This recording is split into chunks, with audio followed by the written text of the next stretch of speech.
कांग्रेस के वरिष्ठ नेता आरपीएन सिंह ने कांग्रेस छोड़ दी है। इस पर कांग्रेस प्रवक्ता डॉक्टर तौसीफ ने द नेटवर्क से कहा कि कांग्रेस एक समंदर की तरह है, जहां से अगर एक दो लोग निकल भी जाए तो इससे संगठन को कोई फर्क नहीं पड़ता है। यह संगठन कल, आज और हमेशा ऐसे ही मजबूत रहेगा। आइए सुनते हैं डॉक्टर तौसीफ ने द नेटवर्क से जेपीएससी मुद्दे पर भी क्या कुछ कहा।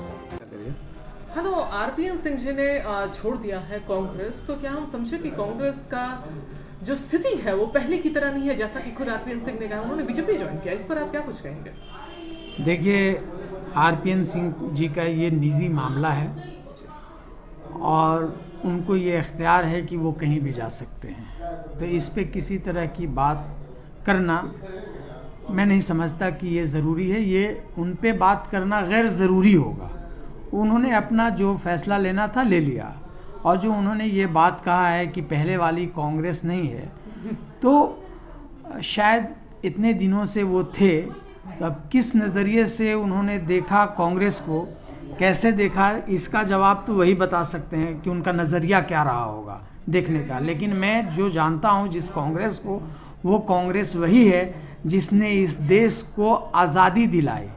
वो कांग्रेस वही है जिस संगठन के लोगों ने हज़ारों हज़ार की तादाद में देश को आज़ाद कराने के लिए कुर्बानियाँ दी। वो कांग्रेस वही है जो देश की एकता, अखंडता को बनाए रखने के लिए आज भी कुर्बानियाँ और त्याग दे रही है।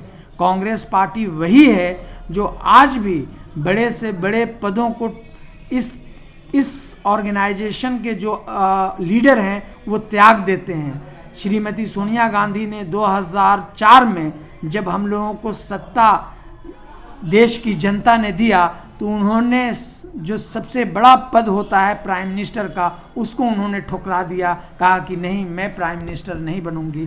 तो ये पार्टी वो है जिसमें त्याग और तपस्या है, और देश के संविधान को बचाए रखने के लिए, बनाए रखने के लिए जितना भी कोशिश हो सकती है, जद्दोजहद हो सकती है, जो कुर्बानियाँ हो सकती है, वो देने के लिए तैयार है। जब ये वो कांग्रेस पार्टी में इतनी सारी चीज़ें जब हैं, तो उसके बाद भी लोग अगर ये बात कह रहे हैं कि ये कांग्रेस पार्टी वो नहीं है, तो हो सकता है कि नज़रिया कुछ और होगा, चश्मा कुछ और होगा। जेपीएससी मेंस को रद्द कर दिया गया है, तो कहीं ना कहीं अब आप मानते हैं कि कुछ बहुत बड़ा सरकार से गलती हुई है, धांधली हुई है। इस पर आप क्या कुछ कहेंगे?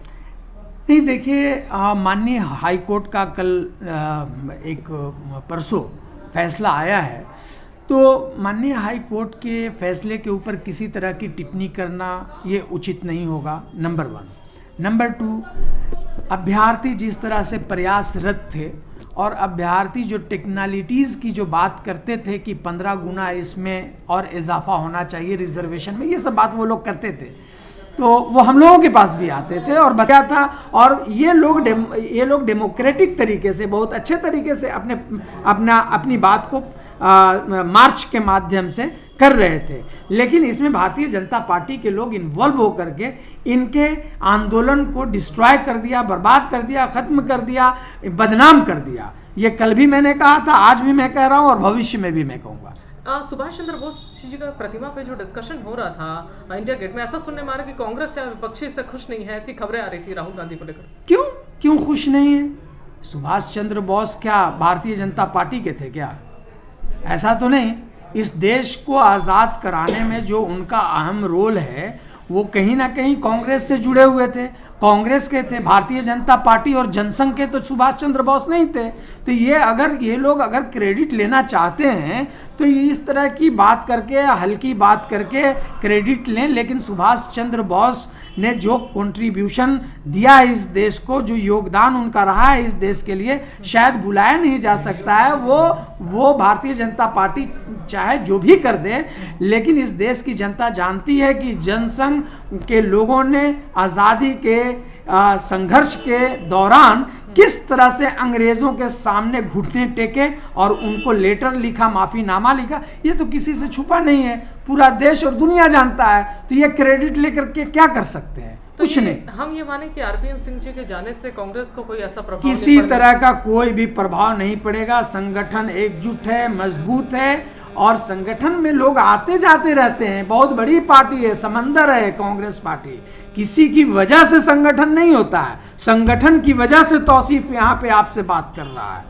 मेरी वजह से संगठन नहीं है, मैं संगठन की वजह से हूँ। तो संगठन सर्वोपरि है और संगठन के नए प्रभारी आ गए हैं, उनका वेलकम है, उनका अभिनंदन है। बहुत सुलझे हुए हैं, बहुत ही गंभीर हैं, उनके पास एक्सपीरियंस है, वो पुराने नेता हैं। तो मुझे आशा है कि उनके आने से और कांग्रेस यहाँ पे मजबूत होगी और माननीय प्रदेश अध्यक्ष के नेतृत्व में कांग्रेस जब से उन्होंने पद संभाला है अध्यक्ष का, तब से कांग्रेस में जान आई है और मजबूती के साथ कार्यकर्ता लगे हुए हैं, नेता लगे हुए हैं और मेंबरशिप ड्राइव की भी बात चल रही है। और हमारा संगठन माननीय प्रदेश अध्यक्ष के नेतृत्व में और मजबूत होगा, पहले से मजबूत था और मजबूत होगा। हम लोग पूरा उनके नेतृत्व में काम करने के लिए जितने नेता और कार्यकर्ता हैं वो सब एकजुट हैं। किसी तरह का कहीं पे भी कोई भी पहले से ज़्यादा आपको एनर्जी मिलेगी, कमी नहीं मिलेगी। चश्मा कुछ और होगा। जेपीएससी मेंस को रद्द कर दिया गया है, तो कहीं ना कहीं अब आप मानते हैं कि कुछ बहुत बड़ा सरकार से गलती हुई है, धांधली हुई है, इस पर आप क्या कुछ कहेंगे? नहीं, देखिए, माननीय हाई कोर्ट का कल एक परसों फैसला आया है, तो माननीय हाई कोर्ट के फैसले के ऊपर किसी तरह की टिप्पणी करना ये उचित नहीं होगा, नंबर 1। नंबर 2, अभ्यर्थी जिस तरह से प्रयासरत थे और अभ्यर्थी जो टेक्निकलिटीज़ की जो बात करते थे कि 15 गुना इसमें और इजाफा होना चाहिए रिजर्वेशन में, ये सब बात वो लोग करते थे, तो वो हम लोगों के पास भी आते थे और बताते थे, तो कुछ समझने की हम लोग भी कोशिश करते थे। तो देखिए, जेपीएससी के चेयरपर्सन जो है सक्षम है, सारे प्रॉब्लम को शॉर्ट आउट करने के लिए वो सक्षम है। अभ्यर्थियों को या जो लोग हैं इसमें शामिल, उनको जेपीएससी के चेयरपर्सन के साथ बैठ करके अब इस मसले पे बात करना चाहिए और जो प्रॉब्लम है उसको शॉर्ट आउट करना चाहिए। अब तो इसमें माननीय हाई कोर्ट की बात, ये फैसले भी आ गए हैं, उन्होंने कुछ टिप्पणी किया है जेपीएससी के इस एक्शन पे।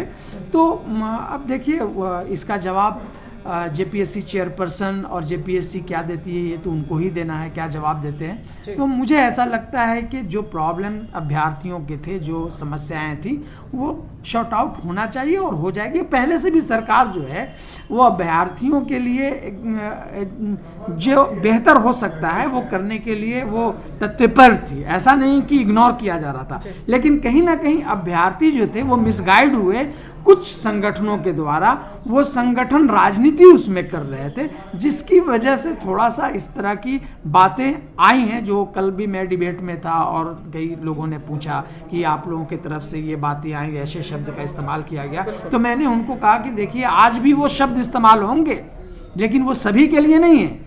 आपको राइट है, कॉन्स्टिट्यूशन ने, संविधान ने राइट दे रखा है आपको एहतजाज करने का, प्रोटेस्ट करने का, डेमोन्स्ट्रेशन करने का, घेराव करने का, लेकिन इसका ये मतलब नहीं कि कोई दूसरी पॉलिटिकल पार्टी को ला करके, उनके नेताओं को ला करके आप अपने आंदोलन को उग्र करवा दिए, तो ये कोई बर्दाश्त नहीं कर सकता। ये कहना गलत नहीं होगा कि अदर जो पॉलिटिशियन है कहीं ना कहीं अपनी रोटी सेक रहे हैं इनके? बिल्कुल बिल्कुल बिल्कुल, हम लोगों ने तो कहा है कि जो पॉलिटिशियन आकर के शामिल हुए यहाँ पे, उनको आने की क्या जरूरत है। उसमें कहीं ना कहीं एक पार्टी का स्टूडेंट विंग उन लोगों को बुला करके उनके विधायकों को लाकर खड़ा किया था, और ये लोग डेमोक्रेटिक तरीके से, बहुत अच्छे तरीके से अपनी बात को